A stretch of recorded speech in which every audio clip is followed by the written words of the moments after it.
Hareketsizlik ve teknoloji bağımlılığı üzerine şunları konuşabiliriz.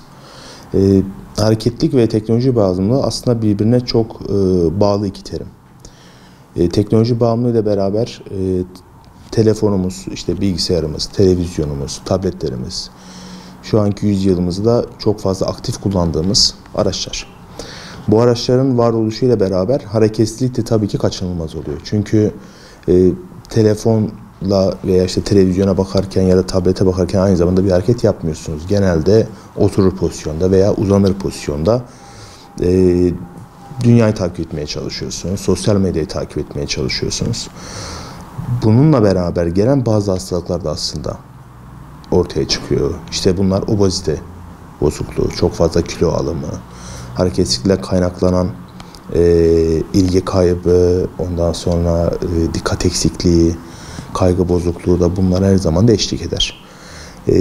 Bunların önüne geçebilmek için vatandaşlarımızın yapması gereken şey, ekran süresini çok daha fazla hayatımıza yer vermemek adına ailemizle olan ilişkilerimizi kuvvetlendirmek, eşimizle, çocuklarımızla olan vakitimizi daha fazla arttırmak, onlarla dışarıya çıkarmak, onlarla gezmek aynı zamanda hem hareket etmenize vesile olacak veya bununla beraber ekranla olan aranıza bir mesafe koymuş olacaksınız.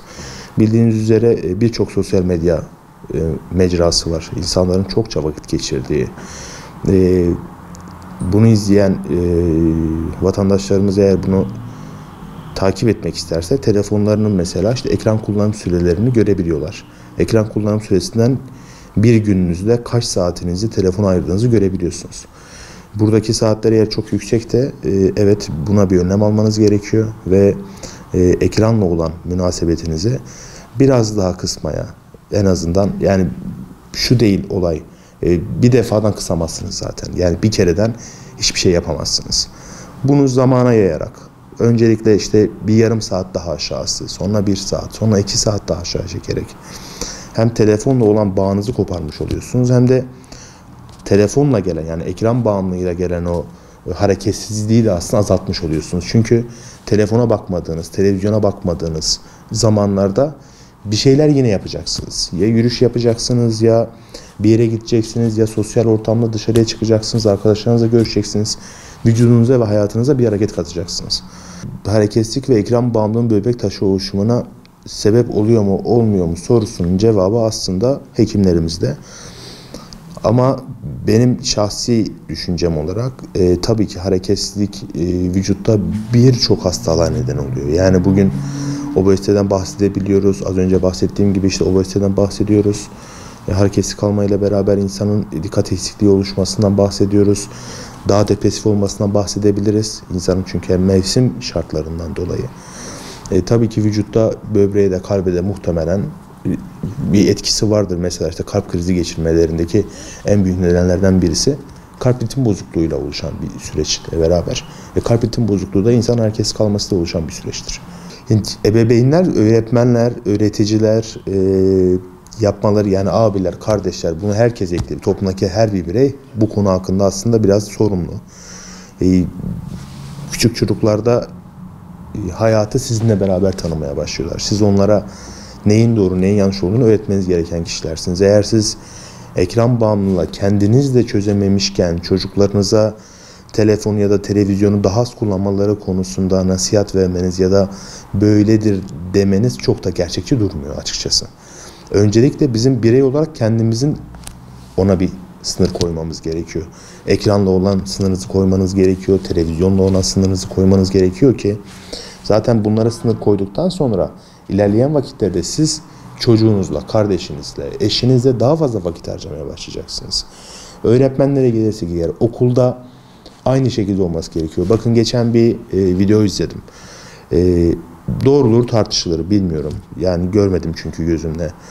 Ama videoda şundan bahsediyordu beyefendi. Diyordu ki işte Apple'ın CEO'su, işte Amerika'da birçok büyük şirketin işte CEO'larının çocukları işte şu adında bir okula gidiyorlar ve o okulda kullanılan şey, inanır mısınız, tahta ve tebeşir.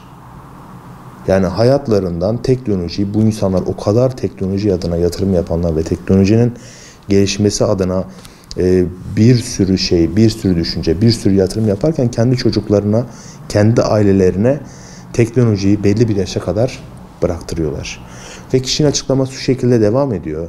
Mesela işte bir internet sürümü, işte çok meşhur olan bir internet tarayıcısının CEO'su diyor ki biz zaten onu tasarlarken IQ seviyesi olarak en düşük insanın kullanabileceği şekilde biz onu tasarladık. Benim çocuğumun küçük yaşta bunu öğrenmeye ihtiyacı yok. Zaten yaşı geldiğinde zaten bunu kullanacak.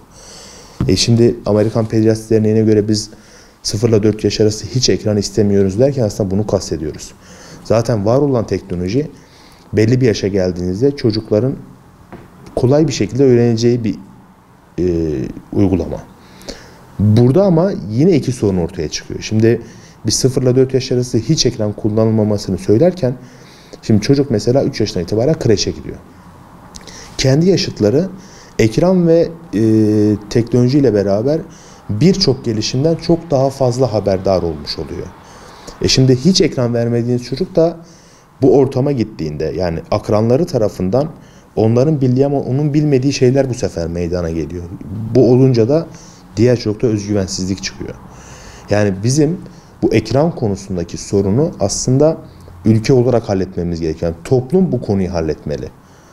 Bireyler çabalarlar, ellerinden geleni yaparlar ama bizim toplum olarak buna bir sınır getirmemiz gerekiyor ki bu iyileşme sağlansın. Yoksa ekran sorunu muhtemelen 21. yüzyılın en büyük sorunu. Önümüzdeki yıllarda da zaten ekranla beraber hala ölçümleri yapılmaya devam eden birçok hastalık muhtemelen meydana gelmeye devam edecek.